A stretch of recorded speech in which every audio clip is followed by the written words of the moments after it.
Assalamualaikum warahmatullahi wabarakatuh. Selamat datang di Saksi Mistik.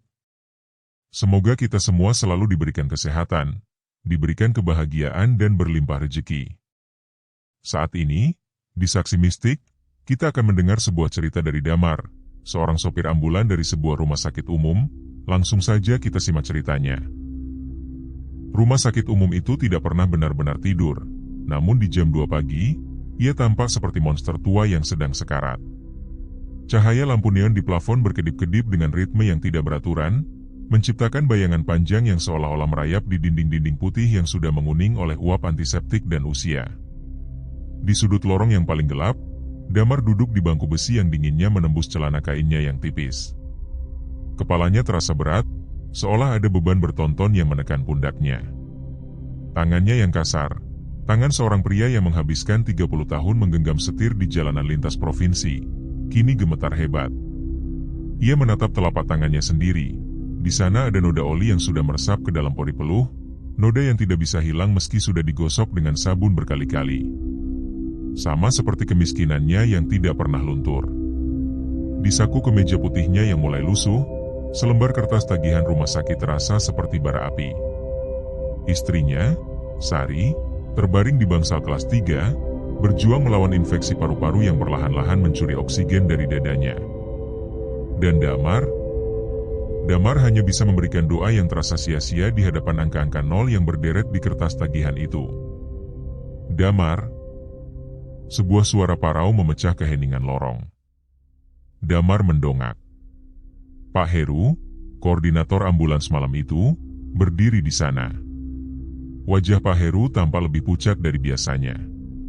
Matanya yang cekung dikelilingi lingkaran hitam yang sangat gelap, seolah-olah ia tidak pernah tidur selama 1 dekade. Yang paling aneh, Pak Heru berdiri dengan posisi yang sangat tegak, kaku, tanpa sedikit pun gerakan bahu saat ia bernapas. Ada tugas khusus, lanjut Pak Heru. Suaranya tidak keluar dari tenggorokan yang sehat, melainkan seperti suara gesekan kertas pasir. Uangnya tunai. Cukup untuk melunasi tagihan istrimu, membelikan Rara seragam sekolah yang baru, dan mungkin sisanya cukup untukmu berhenti menyetir selama sebulan. Damar berdiri, kakinya terasa kaku. Tugas apa, Pak? Jenazah lagi? Pak Heru mengangguk pelan. Gerakannya sangat lambat, hampir mekanis. Hanya 1 jenazah. Tanpa nama. Keluarga minta ia diantar ke desa tanpa nama di kaki gunung sana. Jangan tanya rutenya, jangan tanya siapa dia. Cukup pastikan dia sampai sebelum matahari terbit. Jika gagal, kau tahu risikonya. Risiko apa? Damar menyipitkan mata. Pak Heru tidak menjawab. Ia hanya menyerahkan sebuah amplop coklat tebal yang terasa dingin saat disentuh. Saat Damar membuka amplop itu, bau uang kertas baru bercampur dengan aroma yang sangat ganjil, bau tanah makam yang baru digali saat hujan. Mobil nomor 13 sudah siap di basement, kata Pak Heru sebelum berbalik dan berjalan menghilang ke dalam kegelapan lorong yang tak terjangkau lampu neon. Damar memperhatikan langkah kaki Pak Heru, tidak ada suara sepatu yang bersentuhan dengan lantai. Sunyi total. Ambulans nomor 13 itu adalah model lama. Bodinya sudah penuh dengan karat di bagian bawah, dan cat putihnya tampak kusam seperti kulit mayat yang sudah lama diawetkan. Begitu Damar naik ke kursi kemudi, ia merasa suasana di dalam kabin sangat berbeda. Ia sudah terbiasa membawa jenazah, dari yang masih segar hingga yang sudah berbelatung, tapi kali ini, ada sesuatu yang menekan atmosfer di dalam mobil itu. Ia melirik ke belakang lewat kaca kecil di atas pundaknya. Keranda besi itu sudah terpasang di tempatnya. Ditutupi kain hijau yang sangat tebal, namun dari bentuknya, jenazah di dalamnya terasa sangat besar. Sangat panjang. Saat Damar menyalakan mesin, mobil itu terbatuk, mengeluarkan asap hitam yang menyelimuti area basement yang sepi. Begitu mobil mulai bergerak keluar dari area rumah sakit, bau itu mulai muncul. Awalnya, hanya bau formalin biasa. Tajam, menusuk, dan familiar. Namun, perlahan, bau itu berubah. Formalin itu memudar, digantikan oleh aroma bunga melati yang sangat kuat, terlalu kuat hingga membuat kepala Damar pening. Dan di balik wangi bunga itu, ada bau amis darah yang masih hangat. Damar membuka jendela samping, membiarkan angin malam yang dingin masuk. Namun, angin itu tidak membawa kesegaran. Angin itu justru membawa suara bisikan yang seolah-olah berasal dari ban mobil yang bergesekan dengan aspal. "Maas, jangan maas." Damar menggelengkan kepala. "Cuma halusinasi."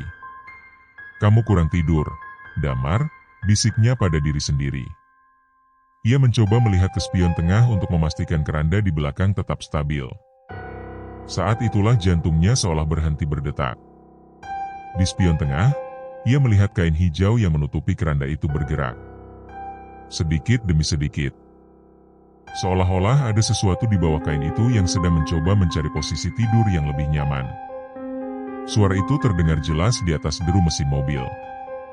Damar mencengkeram setir hingga buku-buku jarinya memutih. Ia tidak berani menoleh ke belakang secara langsung. Matanya terpaku pada jalanan di depan yang hanya diterangi oleh lampu depan ambulans yang kekuningan dan redup. "Duduk di sana, jangan bergerak," gumam Damar dengan suara gemetar, lebih kepada dirinya sendiri daripada kepada jenazah di belakang. Namun, sesuatu yang lebih buruk terjadi. Di dalam kabin yang tertutup rapat itu, suhu udara tiba-tiba anjlok. Begitu dingin hingga Damar bisa melihat uap putih keluar dari mulutnya setiap kali ia menghembuskan napas. Kristal es tipis mulai terbentuk di pinggiran kaca depan. Padahal ini malam di daerah tropis, tapi rasanya seperti ia sedang berkendara di tengah badai salju di kutub utara. Ia melirik spion lagi. Kali ini, ia melihat sebuah tangan, pucat, panjang, dengan kuku yang menghitam dan pecah-pecah, keluar dari sela-sela kain hijau. Tangan itu memegang tepian keranda besi, mencengkeramnya dengan sangat kuat hingga besi itu mengeluarkan suara derit yang menyayat hati. Kota sudah lama tertinggal di belakang. Kini, Damar berada di jalanan yang belum pernah ia lihat sebelumnya. Di peta yang ia pelajari tadi, seharusnya ada persimpangan menuju jalur lintas provinsi. Namun, jalan yang ia lalui sekarang hanya satu arah, lurus, tanpa ada satupun lampu jalan.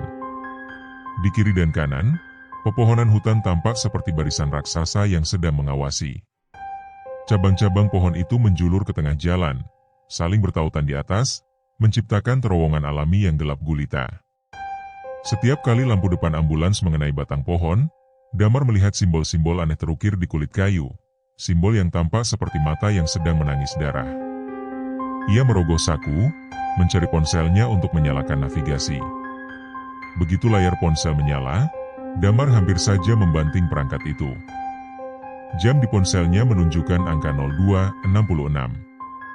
Tidak ada jam di dunia ini yang memiliki angka 66 di menitnya. Sinyal ponselnya pun menunjukkan simbol yang tidak pernah ia lihat, sebuah tanda salib terbalik yang berkedip merah. Tiba-tiba, suara radio ambulans yang tadinya mati, menyala sendiri. Sebuah suara keluar dari speaker yang pecah. Itu suara seorang wanita.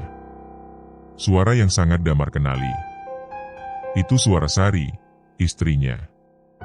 "Mas, kenapa Mas bawa aku ke sini?" "Dingin, Mas, di sini gelap banget." "Mas, jangan lihat ke belakang tolong, Mas, jangan lihat ke belakang." Air mata mulai mengalir di pipi Damar. "Sari, Sari, itu kamu?" teriaknya sambil memukul-mukul dashboard mobil. Namun suara itu berubah menjadi tawa melengking yang sangat panjang, tawa yang tidak mungkin berasal dari paru-paru manusia. Tawa itu perlahan berubah kembali menjadi suara statis yang menyakitkan telinga. Damar menginjak gas lebih dalam. Ia ingin segera keluar dari hutan ini. Namun, semakin cepat ia berkendara, jalanan di depannya seolah-olah semakin memanjang. Ia merasa seperti berlari di atas treadmill, pohon-pohon yang sama lewat berulang kali. Sebuah gubuk tua di pinggir jalan, sebuah batu nisan yang miring, dan satu sosok bayangan hitam yang berdiri diam. Tunggu. Sosok itu. Setiap 1 kilometer, Damar melihat sosok bayangan hitam yang sama berdiri di pinggir jalan. Awalnya sosok itu jauh. Kemudian, di kilometer berikutnya, sosok itu berdiri lebih dekat ke aspal. Di kilometer ketiga, sosok itu sudah berada tepat di samping pintu pengemudi saat ambulans lewat. Dan di kilometer keempat, sosok itu menghilang dari pinggir jalan. Damar merasa ada hembusan angin dingin di telinga kanannya. Ia tidak berani menoleh. Ia hanya menatap spion tengah. Di sana, di kursi penumpang tepat di belakangnya, sosok hitam itu sekarang duduk dengan tenang. Sosok itu mengenakan seragam sopir ambulans yang persis seperti yang Damar pakai. Sosok itu menatap lurus ke depan, ke arah kepala Damar, dengan wajah yang tertutup oleh kain kafan yang basah oleh darah. Ambulans nomor 13 itu perlahan melambat. Mesinnya mengeluarkan suara mengerang, seolah-olah besi-besi di dalamnya memprotes untuk terus maju. Di depan sana, kabut yang tadinya berwarna kelabu berubah menjadi kuning pucat, serupa warna kulit orang yang menderita sakit kuning menahun. Selamat datang di desa tanpa nama. Gerbangnya hanyalah 2 batang pohon mati yang saling condong, diikat oleh akar-akar gantung yang menyerupai gumpalan rambut manusia. Damar menatap melalui kaca depan yang mulai berembun. Ia tidak melihat lampu jalan, tidak ada kabel listrik, bahkan tidak ada suara jangkrik atau hewan malam. Desa ini seolah-olah ditarik keluar dari garis waktu dunia manusia. Rumah-rumah di sana berdiri kaku. Dindingnya terbuat dari anyaman bambu yang sudah menghitam dan bolong-bolong di sana-sini. Yang membuat bulu kuduk Damar berdiri tegak adalah posisi rumah-rumah itu. Semuanya menghadap ke satu arah, sebuah bukit kecil di tengah desa yang puncaknya dihiasi oleh pohon beringin raksasa dengan dahan yang merunduk hingga menyentuh tanah. "Permisi?" bisik Damar, suaranya habis tertelan oleh kesunyian yang tebal. Ia melihat penduduk desa itu. Mereka muncul dari balik kegelapan rumah-rumah tanpa pintu. Mereka berjalan pelan, menyeret kaki, dengan pakaian yang sudah compang-camping dan berwarna tanah. Tidak ada yang berbicara. Mereka hanya berdiri di pinggir jalan saat ambulans Damar lewat. Saat lampu depan mobil mengenai wajah mereka, Damar tersedak nafasnya sendiri. Mereka tidak memiliki mata. Di tempat mata seharusnya berada, hanya ada lubang hitam yang dalam, yang dari sana mengalir cairan kental berwarna gelap. Mulut mereka terjahit rapat dengan benang kasar yang menusuk kulit pipi mereka. Astaga, tempat apa ini? Damar mencengkeram dadanya yang mulai terasa sesak. Tiba-tiba, dari kegelapan di depan, muncul seorang pria tinggi kurus. Ia mengenakan jubah hitam yang sangat panjang hingga menyeret di tanah. Pria itu mengangkat tangannya, tangan yang hanya tinggal tulang berlapis kulit tipis, memberi isyarat agar Damar berhenti tepat di depan pohon beringin itu. Damar menginjak rem. Suara derit remnya terdengar seperti teriakan wanita yang sedang disiksa. Pria berjubah itu berjalan mendekat ke arah jendela pengemudi. Ia tidak memiliki wajah yang bisa dikenali. Wajahnya rata, seolah-olah seseorang telah menghapus hidung, mata, dan mulutnya dengan amplas. Namun, saat ia mendekat, Damar bisa mencium bau busuk yang luar biasa. Bau daging yang dibiarkan membusuk di bawah terik matahari selama berminggu-minggu. "Kau membawa beban itu, Damar?" Suara itu tidak terdengar di telinga, melainkan berdentum di dalam tengkorak kepala Damar. "Iya, jenazahnya ada di belakang," jawab Damar dengan bibir yang sudah membiru karena dingin. "Turunlah. Antar dia ke tempat tidurnya yang baru. Dia sudah menunggu terlalu lama di dalam mobilmu." Damar turun dari mobil. Kakinya langsung tenggelam ke dalam tanah yang terasa lembek dan hangat, seolah ia sedang menginjak daging manusia. Ia berjalan ke belakang mobil, tangannya yang gemetar menyentuh tuas pintu belakang yang kini terasa sangat panas, berlawanan dengan udara sekitar yang membeku. Begitu pintu terbuka, bau melati yang tadi wangi kini berubah menjadi bau anyir yang pekat. Keranda besi itu sekarang tampak bergetar. Sesuatu di dalamnya sedang meronta. Suara hantaman dari dalam keranda membuat Damar terjatuh ke tanah.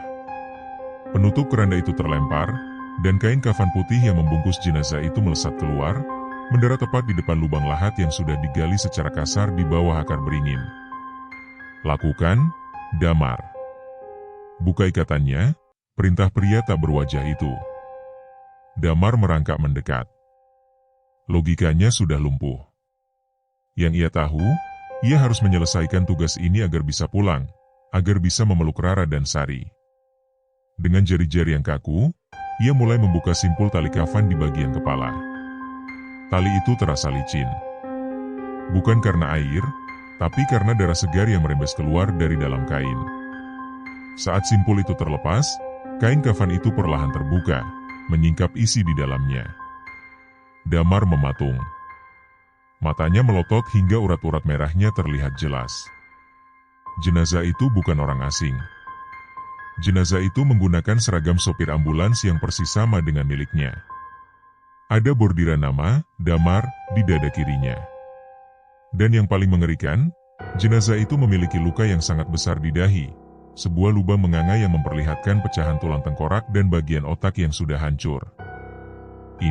Ini tidak mungkin, isak Damar. Ia menyentuh wajah jenazah itu. Kulitnya terasa dingin, persis seperti kulitnya sendiri saat ini. Tiba-tiba, mata jenazah itu terbuka. Mata yang pecah dan merah itu menatap langsung ke arah Damar yang masih hidup. "Terima kasih sudah mengantarku diriku," bisik jenazah itu. Mulut jenazah itu tidak bergerak, tapi suara itu keluar dari mulut Damar sendiri. Saat itu juga, memori itu pecah di kepala Damar seperti kaca yang dihantam batu. Ia teringat kejadian 1 jam yang lalu. Ia teringat bagaimana matanya yang lelah sempat terpejam selama 3 detik. Ia teringat suara ban yang selip di atas aspal basah. Ia teringat hantaman keras saat ambulansnya menghantam pohon beringin besar di tikungan maut hutan itu. Ia melihat dirinya sendiri di kursi kemudi, terjepit oleh setir yang menusuk dada, dengan kaca depan yang menancap di dahinya. Aku sudah mati di jalan tadi." Pria tak berwajah itu terkekeh, suara yang terdengar seperti tulang yang dipatahkan. "Kau tidak hanya mati, Damar.